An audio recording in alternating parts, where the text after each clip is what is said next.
Loué soit Jésus-Christ et en avant avec Marie. Bonne et sainte journée à vous tous, chers enfants, dans les 5 heures de Jésus et de Marie, et dans le très chaste cœur de Saint Joseph. Heureux de vous retrouver pour notre rubrique matinale Saint et Café. Aujourd'hui, nous sommes mercredi 23 avril, le mercredi de la soi-disant octave de Pâques, c'est-à-dire comme si c'était un seul jour toute la semaine. Et c'est le 6e jour, octave de Pâques. C'est le même jour, cependant, aussi de la neuvaine à la Divine Miséricorde, à laquelle nous tenons tous, évidemment. Les chiffres d'écoute me disent que pendant la neuvaine, cette attention est récompensée. Voilà.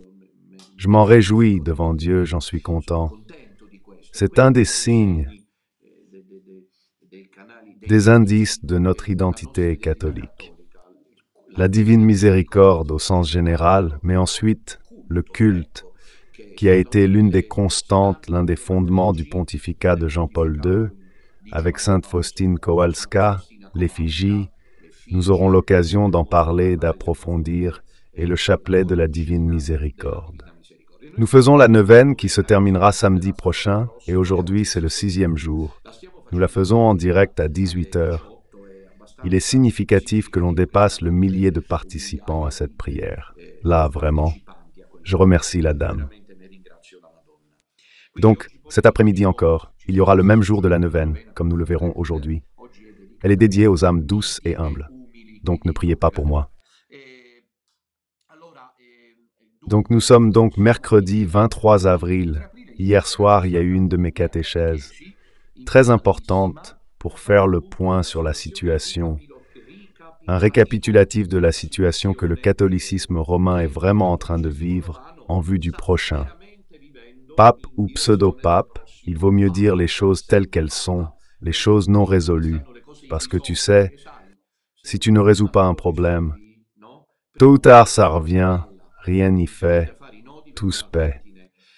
Je viens tout juste de terminer, donc il y a la catéchèse d'hier soir intitulée Bergoglio, Pachamama et le diable au Vatican. J'aimerais dire à mes détracteurs, regardez-la bien, puis si vous en avez le courage, attaquez-moi. Mais c'est votre affaire, parce que contre un fait, il n'y a pas d'argument. Bergoglio a autorisé un rite idolâtre, et dire idolatrico est encore peu dire, malgré le terme, presque diabolique au Vatican.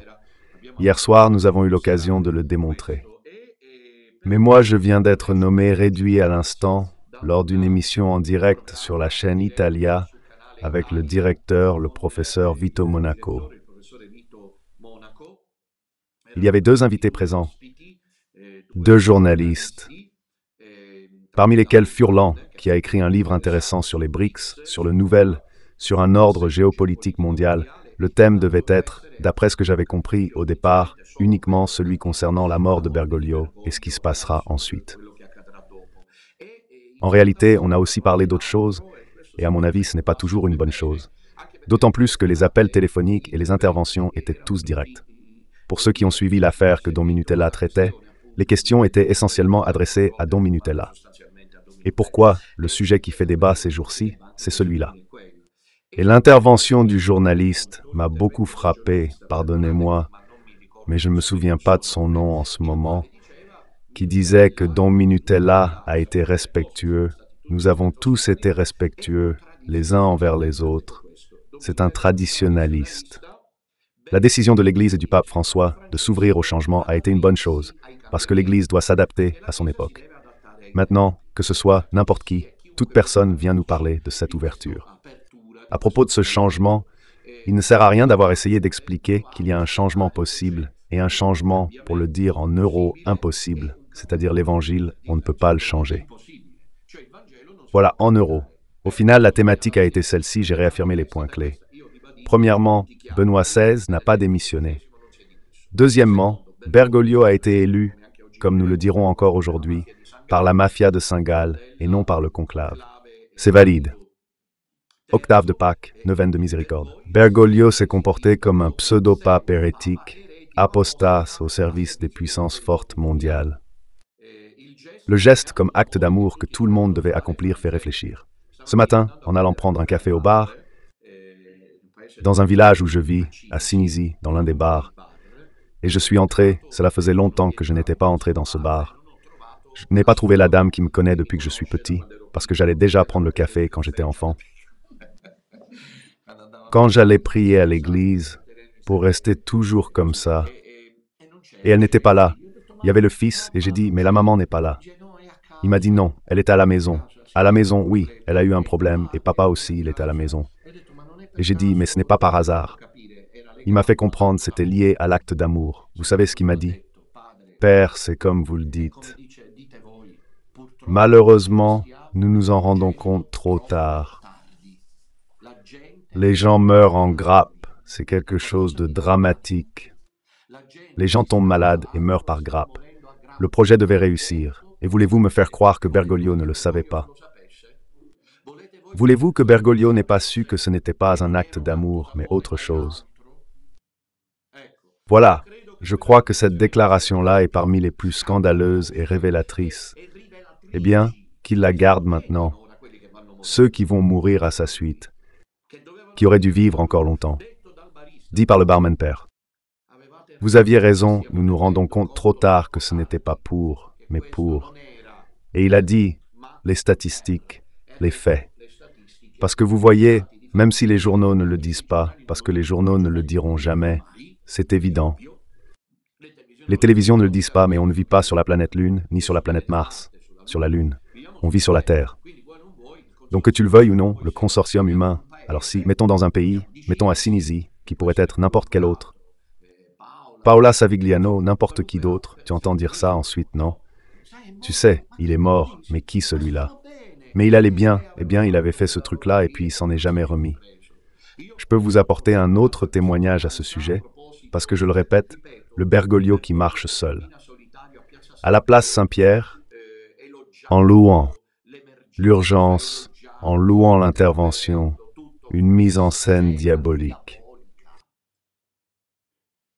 Vous vous rendez compte que c'est le moment de lui dire ces choses-là? Coûte que coûte. Une mise en scène diabolique avec la complicité de l'Église de Rome, qui donc n'est pas l'Église catholique. Appelez-la comme bon vous semble, mais ce n'est pas l'Église catholique. Et l'autre jour, j'allais au terme la semaine dernière, et j'ai trouvé un certain athlète d'environ 45 ans, avec des bosses énormes. Comme ça, une sur le front, tu sais, il était dans l'eau, on ne voyait pas les autres, mais celle sur le front, comme je le connaissais. Tu sais, puis tu sais jamais tellement de fois comment tu dois faire, parce que tu fais quoi, tu ne demandes pas, et celui-là dit, ne me le demande pas.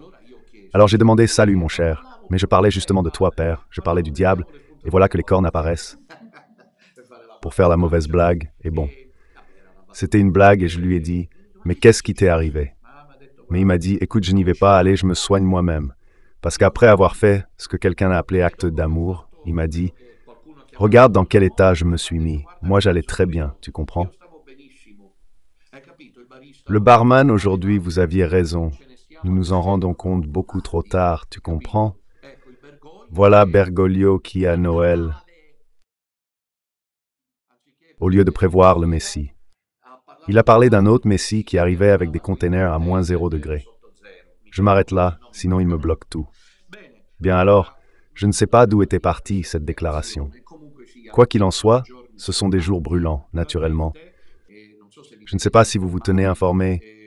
J'essaye d'en saisir le minimum. Donc essentiellement, les cardinaux bergogliens sont en train d'arriver à Rome. De partout dans le monde, le plus jeune a 45 ans, parce que Bergoglio s'est aussi amusé à faire cela. Je vous donne juste quelques exemples. L'archevêque de Milan n'entrera pas en conclave, pour moi je l'ai dit ce matin dans l'émission, parce qu'ensuite, Monaco m'a demandé, pour ceux qui ont suivi, à ton avis qui devient pape, Parolin? J'ai dit j'espère que non. Mais si je dois vraiment miser, ensuite j'ai précisé, de toute façon, si la question des dédions de Benoît et des élections de Bergoglio n'est pas clarifiée, n'importe qui peut être élu. Cependant, si tu me demandes, je te dis que quelqu'un qui pourrait être papabile, c'est Delpini de Milan, qui n'est pas cardinal. Ne participe pas au conclave l'archevêque le plus important de la planète. Alors, l'évêque de Rome, et tout de suite après, je ne dis pas à égalité, mais en termes de prestige cependant, de solennité, d'histoire, de tout ce que vous voulez, après Rome, juste après Rome, qu'y a-t-il? Eh bien, celui de Milan n'est pas cardinal. Bergoglio ne l'a pas fait cardinal. Mais il a quand même fait cardinal pour lui couper l'herbe sous le pied, son suffragant de Côme. Tu comprends? Je te dis, c'est suffragant de Milan, c'est-à-dire qu'il dépend de Milan. Alors celui qui dépend de Milan est cardinal et entre en conclave. Et l'archevêque de Milan n'entre pas en conclave. Mais ce n'est pas la seule chose. Et par exemple, il a fait cardinal celui de Mongolie, parce qu'il lui a plu quand il est venu à Rome en visite ad limina, la liste des cardinaux à créer était déjà prête, et le secrétariat d'État l'avait déjà publiée, et lui a téléphoné, parce que c'était un despote. Il commandait, il n'y avait pas de service. Mais quel service? Mais qui y a jamais cru? L'idée du service? Lui dirigeait Santa Marta, c'était le centre du pouvoir. Il a dit, j'aime bien cet archevêque. Je le veux ça. Il lui a plu physiquement. Comme personne, attention, ne me méprenez pas. Comme personne, il lui a plu. Donc tout de suite cardinal. C'était le critère que Bergoglio utilisait pour faire les cardinaux. Celui de Milan n'est pas cardinal d'Elpini. Voilà, alors je n'exclus pas que, puisque maintenant les cardinaux arrivent à Rome, j'ai dit ce matin à Vito Monaco, désolé pour cette digression, je trouve ça incohérent. Je préciserai si on parle de ceci ou d'autre, sinon ça part dans tous les sens. J'avais 2 points. Comment ça se termine avec Ga? Je vous l'ai déjà dit. Je pense que ce sera ainsi. Ou ils le font en 2 temps, 3 mouvements. Ça tombe d'un coup. C'est-à-dire qu'ils se dépêchent. Et quelques signes laisseraient entendre cela, de façon à ce qu'il n'y ait aucune possibilité de discuter. Mais hier, je regrette que ma collaboratrice, je ne lui ai pas dit de le prévoir, mais sur Facebook, ça a énormément circulé. Une image emblématique, écoutez bien ce que je vais vous dire.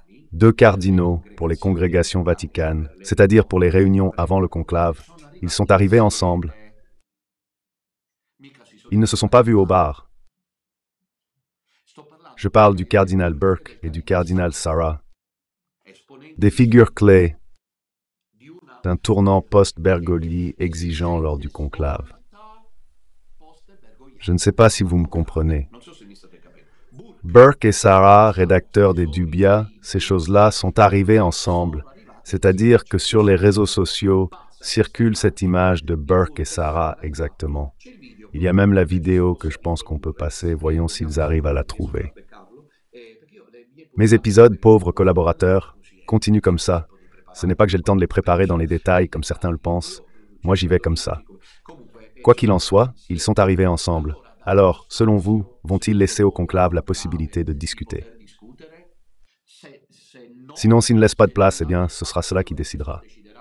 Le Gotha, probablement dirigé par Parolin, ils ont subi le nouveau pape. Et donc, le conclave pourrait durer quelques jours, quelques heures. Si en revanche, Burke, Sarah, vous me comprenez, Mulla? Chacun frappe avec le sien. J'ai frappé plus fort celui de l'Allemand. Il frappe du poing. Ce conclave pourrait ne jamais se terminer. Cela pourrait ne jamais finir. Compris? Parce que vous voulez voir si ce n'est pas, pour les cardinaux non bergoliens, la dernière chance, ou alors ce sont des crétins, alors ce sont des crétins, alors ce sont des personnes indignes. Je me comprends dans ce que je veux dire. Je le répète parce que souvent on ne... Je ne sais pas si tout le monde arrive à comprendre, si j'arrive à bien m'expliquer. Ils ont compris. Et tout cela est évident aussi pour nous qui ne sommes pas cardinaux. Que cela, pour ceux qui ne sont pas bergoliens, et ils ne sont pas peu nombreux, les non-bergoliens, quelles qu'en soient les raisons, il y a ceux qui sont radicalement non-bergoliens comme Don Minutella, et comme le petit reste, qui disent qu'il n'a jamais été pape. Et nous n'avons jamais décidé de suivre la messe en communion avec lui. Absolument pas. Mais il y a les anti-bergoliens modérés. Non?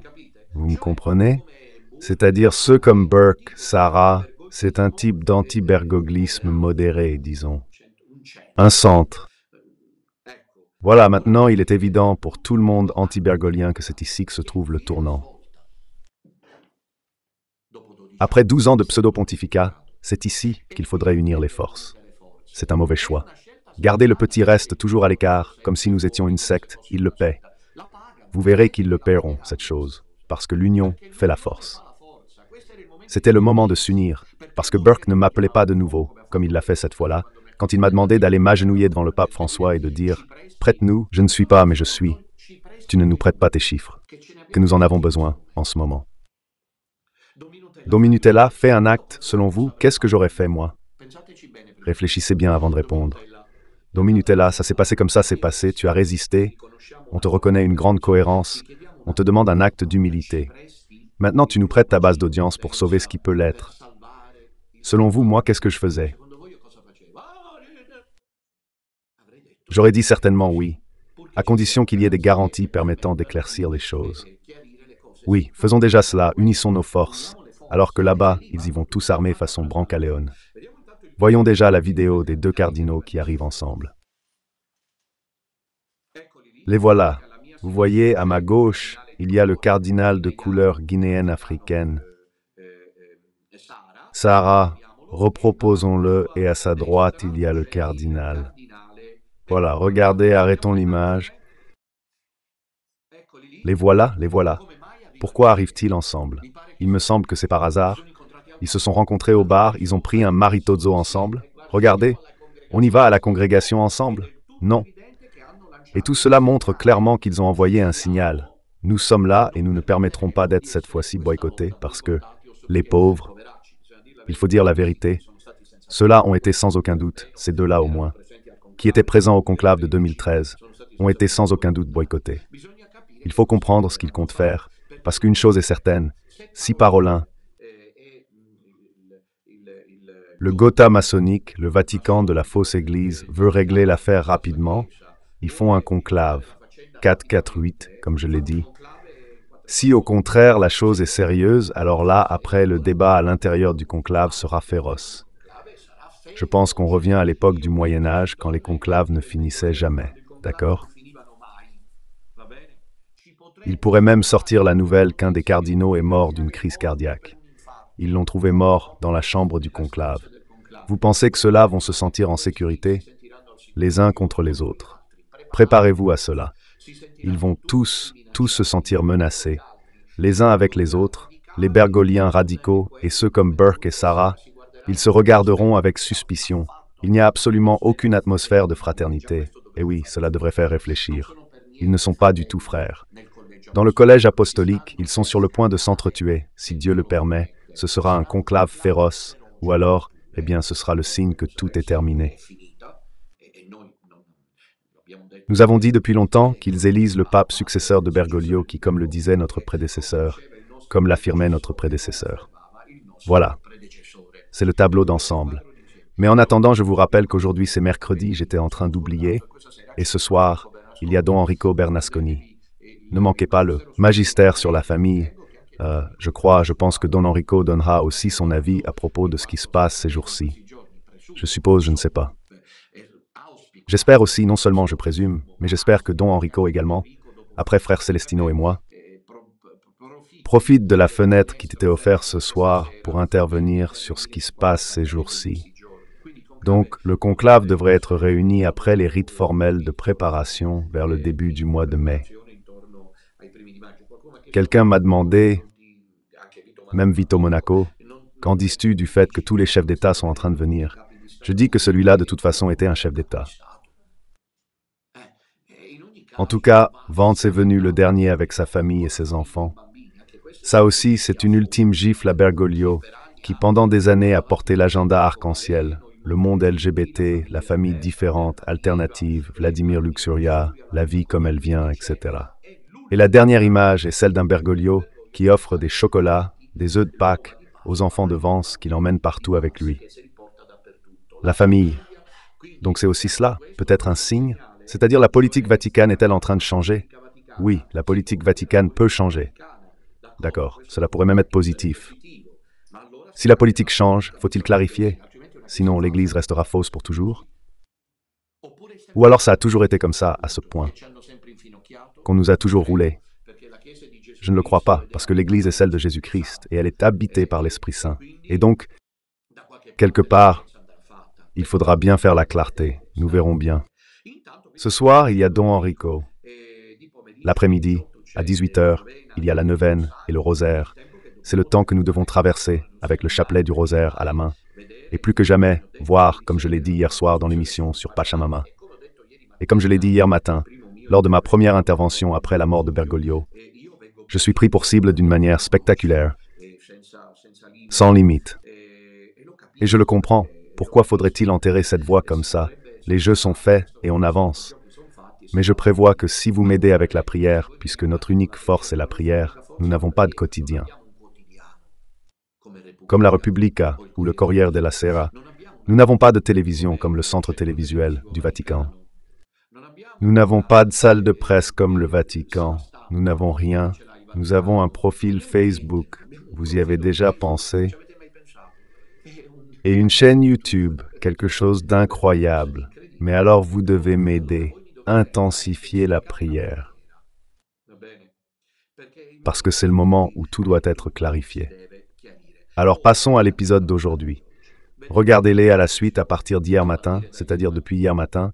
Regardez les émissions à la suite. Je vous demande aussi de rassembler ces épisodes. Depuis hier matin, celle d'hier matin, la première, hier soir, la deuxième, aujourd'hui la troisième, et ainsi de suite les autres aussi demain, qui est jeudi. Les deux émissions, Messin et Café le matin puis le soir du jeudi, sont consacrées à la situation actuelle. Aujourd'hui, nous abordons le thème que j'ai annoncé, intitulé Saint-Pierre ou Saint-Gall. Voilà, c'est le titre d'aujourd'hui. Saint-Pierre ou Saint-Gallo? Saint-Pierre. Saint-Pierre évoque le grand dôme, qui d'ailleurs est noir. Justement au moment où Bergoglio meurt et que l'on prépare son successeur, la coupole est noire, comme elle ne l'a jamais été. D'accord, c'est pas un fait, je te le dis. Le premier, c'est entre Célestin qui n'y croit pas à ces choses. Pauvre de lui. Dommage, parce que sinon il aurait été super saint. Au lieu de cela, il est seulement saint. Voilà, il a cette orientation thomasienne. Et patience pour lui. Donc la coupole de Saint-Pierre est noire. Et ils n'ont pas nettoyé le smog, parce que c'est la première fois qu'il y a du smog à Rome. En 10 ans, des voitures sont arrivées à Rome. Il me semble que les voitures à Rome existent, et pourtant elle n'a jamais été aussi noire. Ils ne l'ont pas restaurée, ce n'est pas vrai. Ils venaient à peine de finir de la remettre en état. Donc, il se peut alors que comme le brouillard à Rome, le brouillard aux funérailles de Benoît XVI, comme le corbeau qui mange, la colombe lancée par Bergoglio, le corbeau noir qui dévore lentement la colombe, comme la foudre qui frappe le jour de la démission de Benoît XVI, la coupole pourrait peut-être être un signe que la coupole de Saint-Pierre soit noire. Parce que c'est un message puissant pour tous. De toute façon, c'est la basilique Saint-Pierre, elle évoque d'elle-même. Tu parles avec les Américains, les Chinois, le Japon. Il y a une personne dans le monde que quand tu dis Église Saint-Pierre, tout de suite il donne un nom qui est une marque, une identité, Saint-Pierre. Et puis, sur le côté, il y a cependant la chapelle Sixtine, là où les cardinaux se réunissent. Les cardinaux, lorsque le pape meurt, se réunissent à la chapelle Sixtine pour élire le successeur de Saint-Pierre. Bien, mais dernièrement, il y a aussi un concurrent, un antagoniste. Et il y a l'Église de Saint-Gall. Chapelle Sixtine, chapelle Gallo.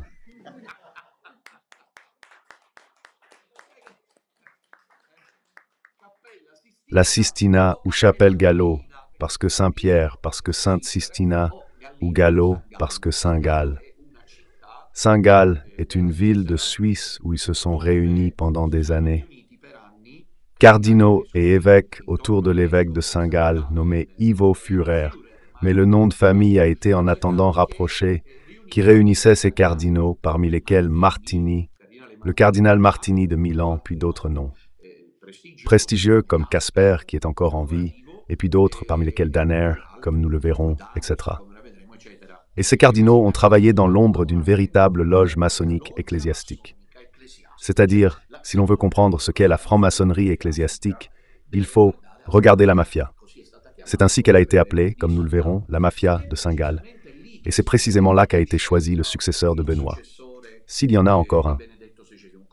Comme je le disais ce matin sur Canal Italia, disons, je l'ai déjà expérimenté en 2005, lorsque Jean-Paul II est mort, et ils n'y sont pas parvenus parce que Dieu ne l'a pas permis, ce n'était pas le moment. Et donc il a été élu, Benoît XVI, mais à ce moment-là, la direction des travaux des mafieux de Saint-Gall a changé.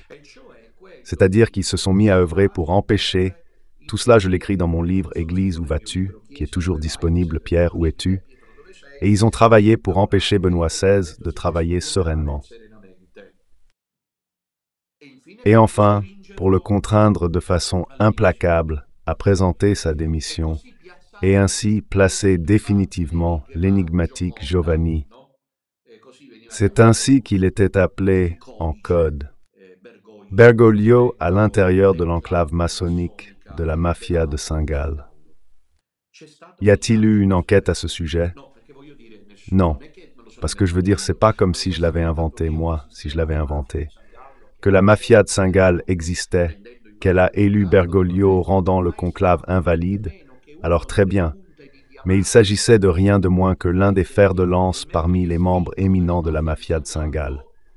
Nommé Gottfried Danels, archevêque de Malines, il me semble, ou Bruxelles, cardinal qui était justement l'un des représentants les plus en vue, lequel apparaît avec Bergoglio, sans qu'il y ait de raison pour que cela arrive. Pourquoi parmi les cardinaux qui apparaissent avec Bergoglio, vous savez ce qui va se passer? Même avec le prochain, ce sont ceux qui sont les plus représentatifs qui doivent apparaître. Je veux dire le secrétaire d'État s'il n'est pas élu, le camérier. Qu'est-ce que j'en sais, moi, ou quelqu'un de représentatif? Mais Dan Nelsec, qu'est-ce qu'il fait là? Derrière Bergoglio, sur la loggia de Saint-Pierre. C'était l'un de ceux qui avaient travaillé en secret pour que Bergoglio soit élu et qu'il applique les réformes afin de changer l'Église catholique. Donc un conclave invalide, selon la Constitution apostolique Universi Dominici Gregis. Même ce matin, quelqu'un disait « Mais personne n'a contesté cela. Et qu'est-ce que ça veut dire ?» Ah, je ne sais pas si le journaliste l'a dit ou non, mais Don Minutella, même représentatif, n'est qu'une minorité éparse. Qu'est-ce que ça change?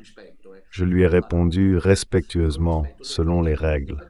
Parce que la vérité se trouve dans la majorité, cela est absolu. Relativisme, morale, éthique, dogmatique, la vérité ne se trouve pas dans la majorité. La vérité est la vérité. Adapte-toi à l'intellectus adhérent, c'est-à-dire ce n'est pas la majorité qui établit la vérité. D'abord, ce n'est pas vrai que nous sommes une minorité clairsemée, parce que personne n'a rempli des salles. Théâtres, salles et conférences, comme nous l'avons fait ces dernières années. Aucune réalité, cependant. Même si nous étions une minorité, cela ne veut rien dire. Mais personne n'a contesté cette question canonique. Qu'est-ce que cela veut dire? Tant pis pour eux. Ces règles break, time, point, port ont été violées. Et même si 12 années se sont écoulées, le fait que nous soyons éventuellement en minorité, le fait que les années passent n'enlève rien à l'authenticité de la question. Christ, tôt ou tard, Dieu interviendra. Il le fait peut-être déjà, prétendant qu'il ne peut rien nous donner. Peu m'importe. Mon attention est sur vous, compris? Ça peut être comme ça. Que Dieu perde tout ce qui est en train de se passer là-dedans. Et je m'arrête là, ça ne m'intéresse vraiment pas du tout. Même si le monde entier est complètement concentré là-bas, aura fait la fête quand Barabbas a été libéré. Ne pensez-vous pas, en même temps que le Vendredi Saint, alors un couple de pauvres femmes avec un seul apôtre, pleurait la mort d'un certain homme qui s'opposait à Jésus de Nazareth, mais qui est passé parce qu'il y avait désormais le pape François. Ils se pleuraient, mais tous les autres faisaient la fête. Barabbas, il s'en va, pourtant dans le monde. Ils sont sûrement allés à la taverne, ils ont dû faire une grande tablée à Jérusalem. Barabbas avait été libéré, et pourtant ce n'était pas la vérité, cela. Et ici, ça va bien de la même façon. Ils fêtent maintenant l'arrivée du nouveau pape, mais c'est Barabbas. Revenons à la mafia de Saint-Gall. Cette réalité de la mafia de Saint-Gall s'est créée. Et donc, cette mafia de Saint-Gall, c'est une réalité que nous n'avons pas inventée, dont a parlé le cardinal Danels. Au moins 3 en ont parlé officiellement, disons. Cardinal Danels, Monseigneur Luigi Negri et Monseigneur Antonio Levi. Voilà, je ne sais pas si la contribution sur le cardinal Danels est prête. Je demande à la régie de la diffuser, au cas où la contribution sur le cardinal Danels.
Voilà, la contribution provenait de Radio Spada.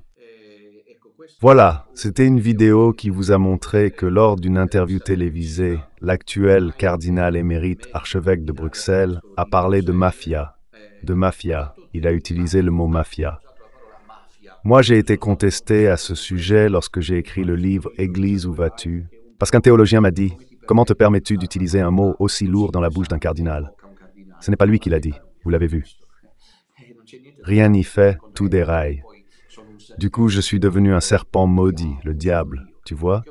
Aujourd'hui, dire la vérité, c'est être diable. Foncez.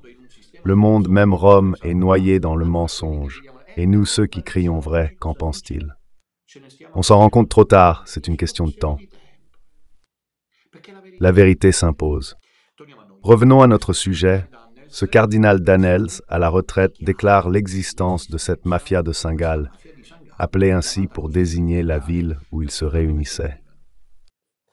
Alors, comment ça s'est passé, mes chers enfants? C'est comme ça que ça s'est passé. Au début du mois de janvier 2013, la Banque d'Italie gèle le réseau mondial des cartes de crédit au Vatican. Pendant tout le mois de janvier 2013, le circuit reste bloqué. Donc tous ceux qui visitent les musées du Vatican, environ 5 millions de visiteurs par an, à acheter certains médicaments particuliers auprès de la pharmacie interne du Vatican, à laquelle on accède uniquement muni d'une ordonnance appropriée et d'une pièce d'identité, ou à acheter le dernier livre de Benoît XVI à la librairie éditrice Vaticane. Ils étaient obligés d'utiliser des espèces, car les cartes de crédit étaient refusées. Étrangement, les autorités compétentes du Vatican ne semblaient pas. Inquiétez-vous, imaginez-vous. Et pourtant, le blocage des paiements n'a lieu que dans des situations de soupçon. La nouvelle n'est pas diffusée, mais la gêne générale devient de plus en plus évidente. Qui et pourquoi avait voulu le gel des circuits bancaires du Vatican? Le 5 janvier 2023, 5 jours après la mort du pape, Benoît XVI meurt le 31 décembre 2022, le 5 janvier 2023. Dans une interview accordée à Ezio Mauro dans Repubblica, Monseigneur George Gengayan affirme, ses propres mots, entre guillemets, « Le diable au Vatican a agi contre Benoît XVI. » Loué Jésus-Christ. Lui est-il apparu, cornes et fourches? La mafia de Saint-Gall, qui travaillait, comme Danner l'a dit ensuite, pour le pousser à la démission. Et puisqu'il a résisté, la dernière chance, la dernière carte est celle qui pose le plus de problèmes. Où est l'argent? Ensuite, Pietro Laporta, général à la retraite, le 3 janvier 2023, sur le portail Stylon Corriere de Marco Tosati, rattachait la manœuvre à la Maison-Blanche de Barack Obama. Un cercle de manœuvriers romains et d'employés américains travaillait pratiquement déjà depuis l'élection de 2005 pour contraindre Benoît XVI à démissionner. En tout cas, au-delà des soupçons et des indices épars, il reste un fait incontestable.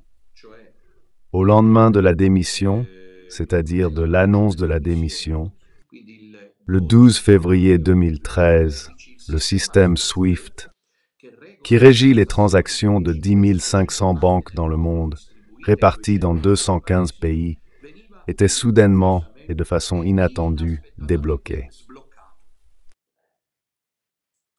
Nous pouvons réfléchir.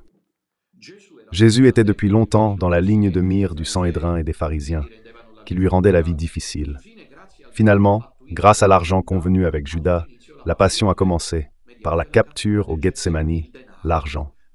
Après les tentatives répétées de l'écarter jusqu'aux indiscrétions sur un possible empoisonnement, le complot de la mort, les partisans de Satan pensaient éliminer définitivement le pape par le chantage économique.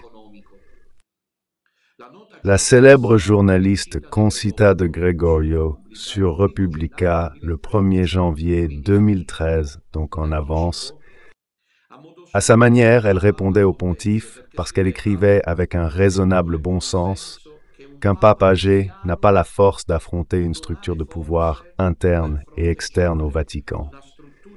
Dommage qu'elle ne l'ait pas dit à propos de Bergoglio. C'était une façon journalistique d'annoncer la catastrophe imminente du pape. Maurizio Blondette a rapporté les déclarations du site belge Mediapresse. Le SWIFT a son siège en Belgique et il a écrit « Lorsque qu'une banque ou un territoire est exclu du système, comme ce fut le cas pour le Vatican, dans les jours qui ont précédé la démission de Benoît XVI en février 2013, toutes les transactions sont bloquées. Sans attendre l'élection du pape Bergoglio, le système SWIFT a été débloqué dès l'annonce de la démission de Benoît XVI. Quelque chose de scandaleux, mes enfants chers. L'article du 28 septembre 2015 rapporte la conclusion à laquelle parvient le site belge. Il y a eu un chantage venu on ne sait d'où. Nous oui, de la mafia de Saint-Gall par l'intermédiaire de SWIFT, exercé sur Benoît XVI. Démets-toi. Démets-toi, fais-le tout de suite. Les raisons profondes de cette histoire n'ont pas été clarifiées, mais il est clair que SWIFT est intervenu directement dans la direction des affaires de l'Église. L'essayiste milanais conclut « Cela explique et justifie les démissions inouïes de Ratzinger que tant d'entre nous ont pu prendre pour un acte de lâcheté. L'Église était désormais traitée comme un État terroriste, voire pire, car il faut noter que la douzaine de banques tombées aux mains de l'État islamique en Irak et en Syrie n'étaient pourtant pas exclues du SWIFT et continuaient à effectuer des transactions internationales. La finance vaticane, en revanche, ne pouvait plus payer les nonciatures, ni faire parvenir. En somme, c'était un blocage, retentissant, les moyens pour les missions même. Les mêmes distributeurs automatiques de billets de la Cité du Vatican avaient en fait été bloqués. L'Église de Benoît XVI ne pouvait plus ni vendre ni acheter, exactement comme il est écrit dans l'Apocalypse 13. Encore aujourd'hui, certains auteurs et écrivains attribuent la cause des divisions de Benoît XVI à un acte de lâcheté, à une incapacité à gouverner, parce qu'il ne dormait pas bien. Alors que Blondet, déjà en 2015, disait que cette hypothèse était tout à fait raisonnablement à exclure, précisément en raison de l'incessant encerclement que le pape avait dû subir. L'écrivain Antonio Macartan, dans son livre « L'année des deux papes », affirme que les 3 dernières années de pontificat de Benoît XVI ont été 3 années de turbulence. Alors maintenant, allons un instant à cette mafia de Saint-Gall qui a travaillé sur tout cela.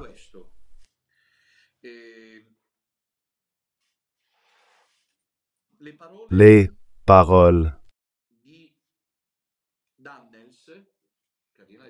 Les propos de Danels sont sans équivoque. Je lis sa déclaration que nous avons vue un petit moment un peu plus tôt. Danels dit ceci. Certains évêques complotaient pour que Benoît XVI soit écarté et remplacé par d'autres, en tissant leurs relations personnelles dans le canton de Saint-Gall. Ils appelaient ça, comme ce qu'il y a en Sicile, la mafia. Non, ceci, mais excusez-moi, j'ai pris de l'avance. Ceci est, maintenant nous allons le voir, ceci est Negri. Danner dit, nous nous réunissions comme un clan. De la mafia, il parle pour la première fois de la mafia. Alors, comme vous l'avez vu, le cardinal Danels. J'ai été premier et je vous le rappelle. J'ai commencé à dire ces choses, l'Église de la miséricorde, du dialogue, des ponts, pas des murs. Il m'a excommunié 2 fois. Le journaliste dit qu'il est excommunié pour hérésie. Dire la vérité, aujourd'hui, c'est hérésie. N'était-il pas plus raisonnable que si quelqu'un remet en question quelque chose de prouvé, c'était plus intelligent, comme choix que le Saint-Siège?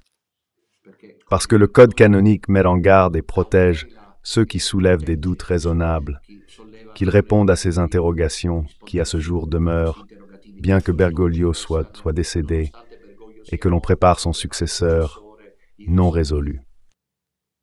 Ne vaudrait-il pas mieux répondre par 2 excommunications? Oui, ils ont excommunié Bergoglio, les francs-maçons et Domenotella pour dire la vérité.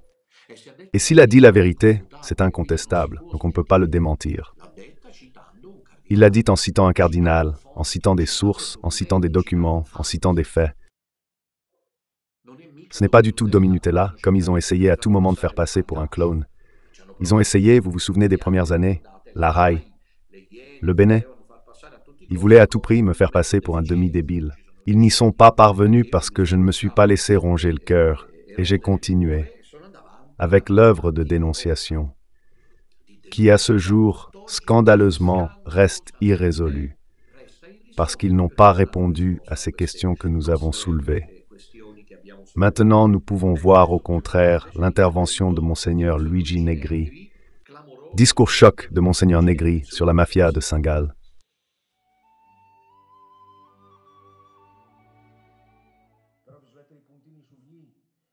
Et il faut parler de ces églises, parce qu'elles sont si dévastées, parce que leurs évêques, au lieu de faire les évêques de ces diocèses, complotaient pour que Benoît soit écarté et soit remplacé en agissant dans le canton de Saint-Gall. Leur relation, leur caractère. Il l'appelait, la preuve indéniable de la présence civile.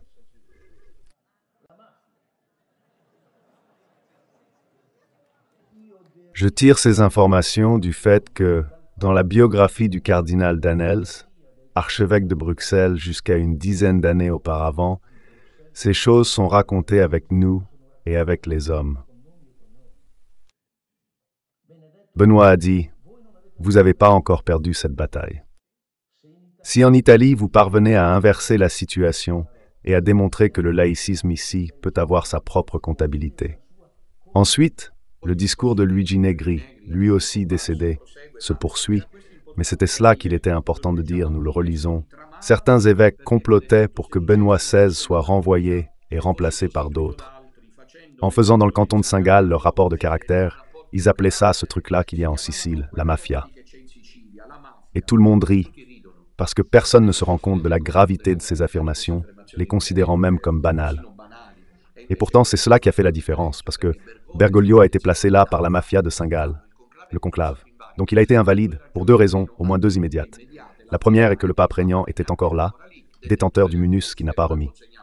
Parce que, cette histoire aussi, ici nous aurons l'occasion d'y revenir en détail. Lui, il devait écrire Sui Muneri Renunziat. Il n'a pas écrit le munus, il a écrit le ministerium. Pas de transmission du munus. Si la mafia de Saint-Gall a décidé le conclave, il est invalide et Bergoglio n'a jamais été pape.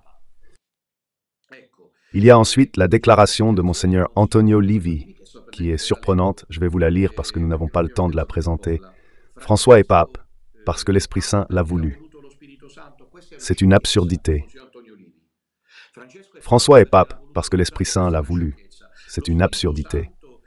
L'Esprit Saint inspire tout le monde à faire le bien, mais tout le monde ne fait pas le bien que l'Esprit Saint leur inspire. Le théologien concluait de manière significative une activité de théologien malveillant, hérétique, pour conquérir le pouvoir, et maintenant, ils l'ont conquis. Et c'est pour cela que je dis l'hérésie au pouvoir. Les cardinaux, au moins ceux connus qui ont fait partie de cette mafia de San Carlo, sont Carlo Martini, Lo Führer, Gottfried Anders, quelqu'un n'est pas cardinal, Walter Casper Van Leeuwen, Achille Silvestrini, Theodore McCartan, Lumomir Hussar, José Policarpo, Marfio Conor, Basilium et Carlo Lehmann. La plupart d'entre eux sont morts, Je crois que le seul encore en vie, je pourrais me tromper, est le cardinal Walter Casper. À ce stade, nous pouvons nous demander pourquoi il a été décidé de ne pas aborder cette question. Je vais vous l'expliquer avec un exemple concret. Suivez-moi attentivement. Le premier à annoncer l'existence d'une équipe, c'est ainsi que Bergoglio l'a appelé, a été le journaliste Sistina Iverig, anglaise, originaire de Londres. Je crois que c'est ça. Déjà en 2016, il me semble, si je m'en souviens bien, il parlait d'une véritable équipe d'experts qui avait discrètement travaillé pendant des mois pour l'élection de George Mario Bergoglio, poussant Benoît XVI à la démission, et il énumérait les noms de 3 cardinaux.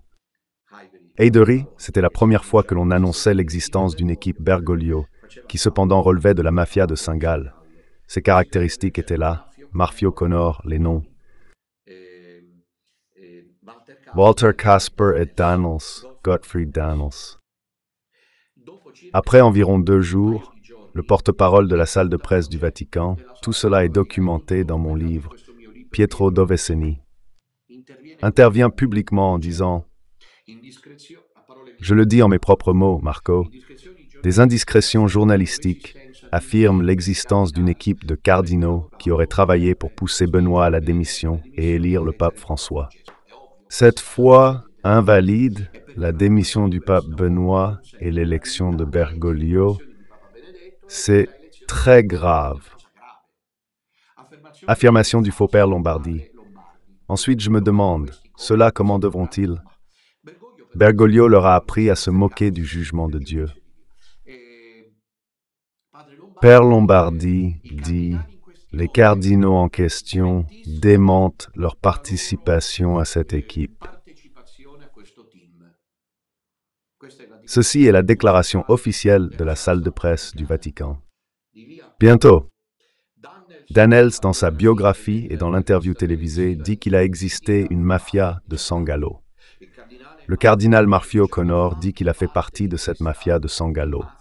Le cardinal Casper ne l'a pas nié. Il l'a affirmé, mais il ne l'a pas non plus nié. Donc, comme vous le voyez, la déclaration de la salle de presse du Vatican était complètement fausse et servait immédiatement à couvrir le volcan qui a éclaté. Mais tu sais, couvre le volcan. Tôt ou tard, il explosera quand même, attention. Et ici, il explosera tôt ou tard. Je n'exclus pas que Dieu décide, en se basant sur notre édifice, que le conclave puisse devenir l'occasion où les cardinaux s'entretueront, devant d'ailleurs préciser « Nous ne pouvons pas continuer avec ces mensonges. » S'ils tiennent à l'amour de l'Église, ils ne peuvent pas faire comme si de rien n'était. Ils doivent préciser ce qu'a été la mafia de Saint-Gall. Pourquoi Benoît XVI s'est vraiment démis? Ou devons-nous encore crier? L'idée qu'il a démissionné parce qu'il ne dormait pas, mais quel pape dort comme n'importe quel autre être humain? Et c'est moi, guide du petit reste. Imaginez un pape véritablement surréaliste. Selon vous, le pape dort-il comme tout le monde? Je n'en sais rien, moi. Il dort. Mais dès qu'il ouvre les yeux pour aller faire pipi la nuit, disons, il se rappelle qu'il est pape ou pas. Il se souvient que demain matin, il y a le voyage en Amazonie, la rencontre à Delimina avec les évêques du Brésil, l'activité diplomatique avec les chefs d'État ou pas. Bien sûr, que fait-il? Il démissionne parce qu'il ne dort pas. C'est la grâce d'État. Qu'est-ce qu'il va devenir, Burke? Sarah le voudront. Müller. Nous voulons espérer qu'ils essayent de... Parce qu'alors là, vraiment, l'hypothèse du Père Bénou pourrait même trouver un... Moi, je ne crois pas. C'est juste pour vous dire que j'aimerais espérer qu'ils le fassent. Mais il faut en parler. Il faut aborder la raison qui a poussé Benoît XVI à démissionner, qui n'est pas parce qu'il ne dormait pas ou parce qu'il ne participait pas à la Journée mondiale de la jeunesse, mais parce qu'il a été contraint par la mafia de San Gallo dont ils ont témoigné là-bas. Merci. L'un d'eux était même un spoilerman comme Gottfried. Daniels, c'était une véritable fronde anti-rangérienne. Pour conclure, nous devons réfléchir. Après Benoît XVI, je l'écris dans mon livre « Église, où vas-tu ?», page 205. Nous devons anticiper le sujet de la démission de Benoît XVI, annoncé de manière totalement invalide. Il semble que l'annonce, malgré tout, ait été inattendue, même pour les membres de la mafia de Saint-Gall. Ils ne s'attendaient pas à ce que le pape le fasse, mais ils ne s'y attendaient pas parce qu'ils ne pouvaient pas imaginer que lui, le pape, illuminé par Dieu, et pour accomplir les prophéties, il a fait, lui, le bon mouvement. Je vous fais croire que je garde le munus. Et ici, je voudrais dire une chose, mais ce munus, les cardinaux qui se réunissent maintenant à Saint-Gall l'ont-ils à disposition? Parce que là-bas, ce n'est pas Saint-Pierre, là-bas pour l'instant, jusqu'à aujourd'hui. C'est Saint-Gall qui commande, pas Saint-Pierre. Contra factum, c'est Sangallo qui commande. Ils ont à disposition le munus. Le munus est devenu indisponible par la volonté de Benoît XVI. Mais elle, vous vous souvenez d'hier, est-ce peut-être le dernier pape? Comment ose-t-elle? Il y a le pape François. Réponse alors? La réponse est tout est possible. Tout peut arriver. C'est-à-dire que Benoît XVI, avec cet acte-là, a rendu le munus indisponible. Ici, il y a tellement de questions qui se mêlent, même pour nous du petit reste. En ce moment, la question est inextricable parce qu'elle est tellement complexe, tellement problématique, que tout le monde peut avoir raison sur tout, et inversement. Personne n'est désavantagé. Ni ceux qui se sont réjouis à l'idée qu'il en sorte un autre comme Bergoglio, ni ceux comme nous qui disons que là, c'est la chapelle Poule, pas la chapelle Sixtine.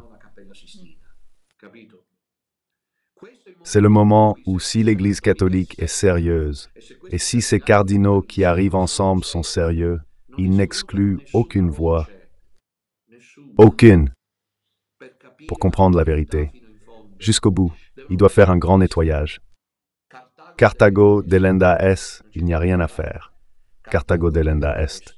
Et donc il faudra comprendre ce qu'ils veulent faire.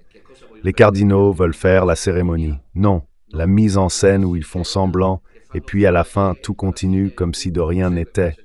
Alors vraiment, Dieu avait en vue d'autres propositions. Moi aujourd'hui, les mains jointes d'un côté, tout le petit reste. Une chose qui probablement vous laissera perplexe. Je vous l'ai dit tant de fois, mais je pense qu'au contraire, les plus sages parmi vous m'admireraient pour ce que je suis en train de faire. Pour dire que la dernière ratio pour nous, c'était de nous asseoir et de regarder les cardinaux qui entrent en conclave, n'est-ce pas? Son dernier argument, s'il participe à un conclave invalide, il admet Bergoglio pape et valide le conclave. D'accord? Je donne une autre opportunité. Personne ne pourra alors dire que je poursuis mon propre intérêt, mais que j'ai à cœur l'intérêt de l'Église. Pardonnez-moi si vous ne l'acceptez pas, mais je veux offrir une autre chance, en voyant ces deux-là arriver ensemble, parce que c'est un message que lancent Sarah et Burke. Je veux offrir une autre chance, c'est celle-ci. Laissons-les donc entrer là-dedans. Laissons-les donc entrer. Il se peut qu'ils apportent avec eux aussi nos intérêts, je veux dire, pas de manière directe, parce que nous avons malheureusement toujours été considérés de la pire des façons. Mais qu'ils veuillent cependant mettre sur la table certaines questions des congrégations générales qui sont en train de se faire, présention. Et puis, quand commence le conclave, la question sur les divisions de Benoît XVI, sur le fait qu'il n'a pas remis le munus, il dit « Mais ils n'ont pas déclaré le pape avoir mort sexe, et quand il a été mort. » Et d'accord, vous avez raison, mais ils entrent pour la deuxième fois en Nubercia, Burke et Sarah, dans un conclave valide. Vous avez parfaitement raison, mais le moment est solennel. Par conséquent, nous pouvons encore accorder, réfléchissez un peu qui est Dominutella. Ici, vous devriez vraiment constater sans plus aucun doute que Dominutella aime l'Église. Puis cela pourra tourner de la pire des manières, comme cela s'est passé jusqu'à présent. Ils font comme si de rien n'était. Ils discutent de ce que devra faire le prochain pape, et tout continue, comme si de rien n'était. Mais ils ne pourront pas dire que nous sommes opposants par principe.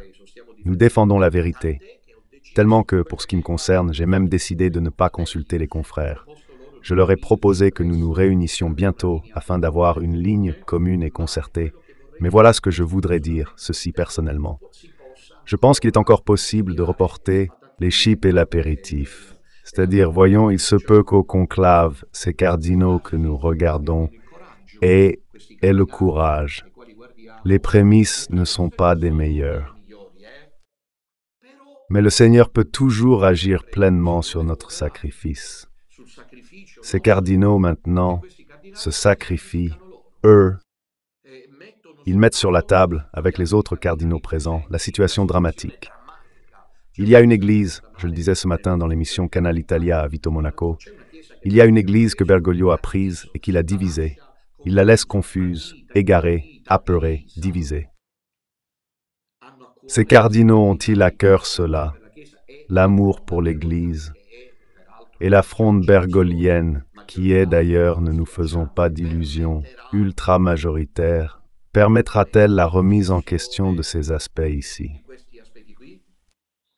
Je ne le pense pas. Mais je vous demande si vous êtes d'accord, je ne sais pas, je ne lis pas les commentaires, je ne sais pas si vous êtes d'accord. Laissons la possibilité d'une autre chance, c'est-à-dire au lieu de nous arrêter, comme il était de rigueur, à l'entrée des cardinaux dans le conclave, puisque nous avons à cœur la vérité, nous ne pouvons pas exclure que nous l'ayons maintenu debout et qu'à présent il ne nous revienne pas de devoir, comment dire, avancer que ce soit ces cardinaux qui pourraient, s'ils se sont mis en prière et ont dit « allons mourir ». Martini. Parce que si ceux-là abordent ces sujets, ils ne doivent même pas boire d'eau là-dedans. Ils doivent accepter de mourir déshydratés. Parce que s'ils boivent l'eau, qui sait ce qui leur arrivera? Parce que l'atmosphère est celle-là. Et faites-moi confiance. Regardez l'enveloppe. Ces cardinaux sont tous effrayés parce qu'ils savent bien ce qu'il y a là-dedans. Compris, beaucoup de fois. L'action de sainte peut être vaincue par un seul acte de vérité. Là, il y a le diable, il y a la fausse église, mais il est inutile de prendre position parce que nous ne pouvons pas savoir combien de temps durera la fausse église. Il se peut qu'avec la mort de Bergoglio, Dieu nous accorde la grâce de voir mourir aussi la fausse église, 12 ans. Cela peut aussi suffire, mais alors l'espoir, c'est que les cardinaux, tous les deux au conclave, vous soyez disponibles afin que nous attendions aussi cela. Je dirais oui. Cela me semble une proposition raisonnable. J'y ai réfléchi, ce n'est pas que je la lance comme ça. C'est-à-dire, il est possible que ces cardinaux soient disposés au martyre, que Burke, malgré le traumatisme qu'il m'a causé, réfléchissez, ce sont les siens. Inutile de répéter non à l'infini. Don Minutella en garde un traumatisme, mais répond présent, car l'amour de l'Église prime sur les rancunes. Mais il se peut que Burke, Sarah Muller et d'autres que nous ne connaissons pas, mais il y en a apparemment quelqu'un, même parmi les cardinaux bergoliens de la première heure, par exemple Paroline. Bergoglio l'a fait, cardinal, Muller, Bergoglio l'a fait, cardinal. Mais ce sont des cardinaux de la première heure qui, selon toute probabilité, avec quelques probabilités, ils ne sont pas disposés à poursuivre la direction. Et il y en a un qui ressort pour clarifier que je n'invente rien. C'est le Père Benu qui l'a dit. Et pourtant je l'ai contesté, mais c'est le moment d'être vraiment libre avec soi-même. Parce que la situation est tellement tourmentée que les bergoyens se montrent vraiment pour ce qu'ils sont. Tu es un serpent, tu es un maudit. Moi, j'ai été mesuré avec Bergoglio. On a dit qu'il était mort. L'hérétique exprès, c'est un fait. Je ne me suis pas permis de dire ce que les bergoyens disent à mon sujet. Pourquoi tu ne meurs pas? Que Dieu te punisse. Ôte-toi du chemin, tu es un maudit, tu es fou. Espérons qu'il t'arrête. Mais c'est quoi cette façon de faire? Mais pourquoi Bergoglio a-t-il créé cela? Oui, Bergoglio a créé cette faction-là. Tu comprends? De supporter. Ici, par contre, nous sommes en train d'observer. C'est un appel que j'adresse à tous. Espérons que ces cardinaux auront le sérieux, le poids historique. Je ne voudrais pas être à leur place, mais je me connais. Si j'avais été le cardinal Minutella entrant dans cette situation, moi tout seul, je n'aurais regardé personne en face. D'accord. J'entrais avec les perfusions cachées pour ne pas me déshydrater. Mais nous pouvons espérer qu'ils ressentent le poids de l'histoire, la solennité du moment, et qu'ils ne jouent pas la comédie comme je le crains. Je le crains, qu'ils jouent la comédie. Ils font semblant que c'est encore un faux conclave, un faux pape. Ou bien la fronde bergoglienne se montre décidée, forte. Et alors je dirais, attendons qu'ils entrent. Voyons ce qui en ressort. Tout s'éclaircira ensuite, quand la nouveauté se présentera. Voyons qui c'est. Voyons ce qu'il dira, ses fautes et sa décision. C'est impossible, je le dis. Attention, j'aimerais que vous compreniez, parce que je vous aime, Vous comptez beaucoup pour moi. Je vis pour cela, ne vous faites pas d'illusions. Je ne suis pas en train de vous bercer d'illusions, c'est impossible que cela arrive. Mais il est de mon devoir de donner cette chance. Mais il est pratiquement impossible que cela arrive, qu'un pape apparaisse et ouvre une enquête sur pourquoi Benoît XVI a démissionné, sur pourquoi on parle de la mafia de Saint-Gall, pourquoi Bergoglio a-t-il fait ces ouvertures que l'Évangile ne propose pas. Et voyons à récupérer. Ceux qui, de manière compréhensible, ont manifesté du mécontentement et ont combattu pour la défense du patrimoine apostolique de la foi. Cependant, il est légitime de pouvoir l'espérer pour eux, plus que pour nous. Parce que, et je conclus, si cela ne nous arrive pas, qu'est-ce qui nous manque? Eux, ils manquent de tout. Nous, de rien. C'est donc une concession que nous leur faisons. Et réfléchissez-y bien. Parce que nous sommes forts du patrimoine apostolique, de la fidélité à l'Évangile, eux non. Burke a émis un doute, puis s'est arrêté. Il n'est pas complètement complice, mais un peu. Mais nous pouvons espérer qu'il fasse quelque chose. Il y a des signaux, il y a là quelque chose parce que, par exemple, Bergoglio avait écrit que le corps du pape, et ceci est un document, il ne devait pas être exposé, si j'ai bien compris. Parce que je n'ai pas lu le document, et l'un des derniers actes de Bergoglio a été justement de présenter, de faire un document dans lequel il disait qu'il ne voulait pas qu'il soit montré. Et pourtant, depuis hier, il le montre, donc au mépris de ce qu'il avait établi. C'est aussi un signal, pour dire un instant, c'est un signal envoyé à ceux comme nous. Restez tranquilles, attendez, il se peut que maintenant, quelque chose se résolve. Je ne sais pas, et c'est possible, nous pouvons l'espérer. L'Église est une sainte catholique, mais elle est aussi apostolique. Nous pouvons espérer cela et prier, même si je trouve cela pratiquement impossible.